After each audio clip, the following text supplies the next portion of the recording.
All right, so we're taking a deep dive into some pretty heavy stuff today. We've got this collection of search terms, and right off the bat, it's clear we're dealing with a stabbing incident. Looks like it happened at a track meet in Frisco, Texas. So our mission here, if you will, is to kind of dissect these digital breadcrumbs, see what we can piece together about what happened, and maybe even more importantly, what questions pop up along the way. Yeah, I mean, these search terms, they're like a window right into like the raw, immediate public reaction to this event. It's definitely a bit unsettling, but also there's a real human element to it. For sure. And like right away, two names keep popping up, Austin Metcalf and Karmelo Anthony. And actually the exact phrase, Karmelo Anthony stabbed Austin, Yeah. that comes up a lot. So, it kind of paints a pretty clear picture of a possible confrontation. It does seem to suggest that, yeah. But what's also interesting is that we see Austin Metcalf's story being searched too. It makes you wonder if people are digging for more context. Like, was he someone known in the community before this happened? Like, did this incident maybe stem from something deeper? That's a really good point. I hadn't even thought about that. And then, just to confirm what we're dealing with here, there's a ton of searches around the actual event. Track meet stabbing, Frisco track meet stabbing, even Texas track meet stabbing. Like the repetition of Frisco, it really highlights how this is hitting that community hard. Definitely, yeah. It's not just some random news story for them. It's something that happened right in their backyard, Exactly. And to add to that, we see 17-year-old stabbed at track meet and Frisco student stabbed.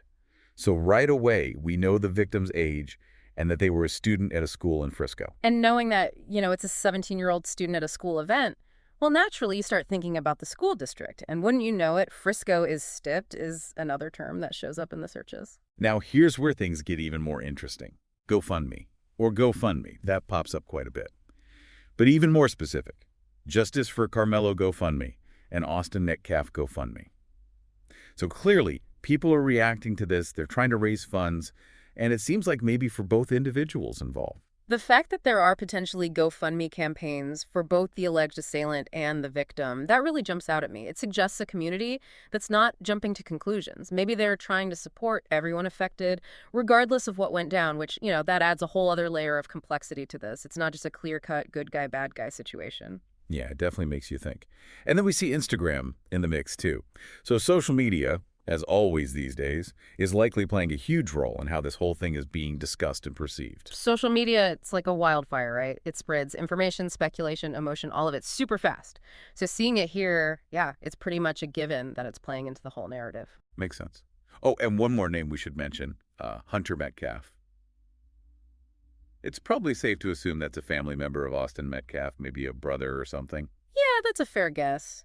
It's a reminder that situations like this, they don't just impact the individuals directly involved. It ripples out to their families, their friends, the whole community, really. Absolutely. And one final thing I noticed, the search for Frisco stabbing today.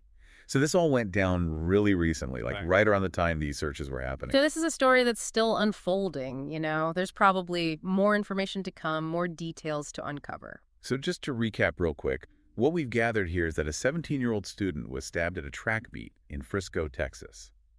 Austin Metcalf and Karmelo Anthony seem to be at the center of it all. There are searches suggesting Anthony might have stabbed Metcalf. But what's really striking is that there's a chance people are raising funds for both of them. And of course, social media is likely playing a huge part in all of this. And that really is the key takeaway for me, those GoFundMe searches. They point to a divided community response, which just makes you wonder, what led to this incident in the first place? And how are different members of the community defining justice in light of this tragedy? Yeah, that's a really good question to consider. And it's one that's going to stay with us as we continue to learn more about this case. Absolutely. Well, on that note, we're going to wrap things up here. But as always, thanks for joining us for this deep dive. My pleasure. Today is your lucky day. Today is the day that our $3 website works for you, paying you directly to your PayPal daily. Imagine $3 ongoing continuous payments to your PayPal account. Imagine falling asleep and waking up to $300 in your PayPal account. How would this make you feel? How could this help you? What bills could you pay? What kind of fun could you have? What does that retirement look like now? All for a one-time payment of $3. This website is DFY done for you, fully built and completely hosted, and never stops collecting payments for you.